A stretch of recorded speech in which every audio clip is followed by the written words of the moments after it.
Comtoise Radio, l'actu dans les Vosges saunoises. Bonjour, dans l'actualité de ce vendredi 19 avril, l'abbaye de Saint-Colomban à Luxeuil-les-Bains officiellement changé de propriétaire. La remise des clés a eu lieu hier entre le diocèse et le couple Parisot, les nouveaux propriétaires. Rencontre avec Pascal Parisot qui nous explique son projet. L'abbaye va devenir ou va rester un lieu de diffusion de savoir et d'idées, puisque ça va être un lieu de séminaire d'entreprise, de réunions d'associations pendant la semaine. Et puis un lieu de festivités, événements familiaux, mariages, cousinades le week-end. Ouverture au public pour les visites, puisqu'on va remettre l'abbaye de Luxeuil dans le patrimoine, dans les visites de patrimoine de Luxeuil-les-Bains, donc le circuit proposé par l'Office du tourisme. Et enfin, un point fort, notre ambition, c'est de faire de Luxeuil la ville de la nouvelle ruralité avec un colloque annuel européen. Ce projet, le couple Parisot l'avait depuis longtemps, sauf qu'il ne pensait pas le concrétiser à Luxeuil-les-Bains. Nous avions un projet de vie qui était de trouver un lieu pour développer la thématique de la nouvelle ruralité et la décliner avec des entreprises, des start-up, un colloque. Mais nous n'étions pas du tout sur ce genre de bâtiment. Nous étions sur un château avec une belle vue, où on fait waouh. En écoutant l'histoire du château, on fait waouh. En fait, dès le premier jour où nous avions vu l'abbaye de Luxeuil, de façon très fortuite, puisque ce sont des amis qui nous ont présenté une abbaye en centre-ville, ce n'était pas notre cible, dès le premier jour, on s'est dit...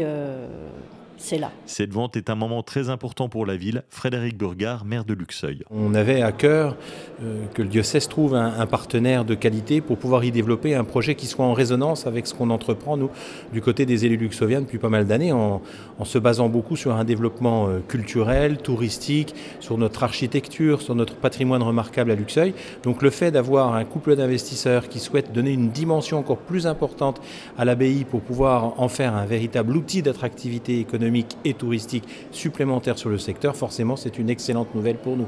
Aujourd'hui, les professionnels de santé du Pays d'Héricourt s'organisent en CPTS, en communauté professionnelle territoriale de santé. Le but, améliorer l'organisation des soins sur ce territoire en fonction des besoins de la population, faciliter les conditions d'exercice des professionnels de santé et mieux structurer les parcours des patients. Renforcer l'accompagnement des jeunes en situation de recherche d'emploi en leur offrant un accès simplifié aux services publics, c'est l'objectif de la convention qui a été signée hier en mairie de Lure entre l'État, les missions locales et les maisons France Service du département. Pour Pierre Closet, sous-préfet de la Haute-Saône, il y a plusieurs enjeux. Le premier, c'est de renforcer l'accessibilité des services publics pour l'ensemble des publics, et notamment là les jeunes étant le public des missions locales, de leur permettre à ces jeunes d'être accompagnés au plus près de chez eux sur toutes les problématiques qui les concernent, celles de l'emploi et de la formation, mais aussi le logement, la mobilité, la santé, le bien-être.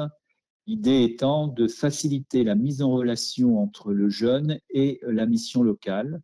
C'est la raison pour laquelle donc, chaque mission locale va désigner par secteur un correspondant des maisons France Service.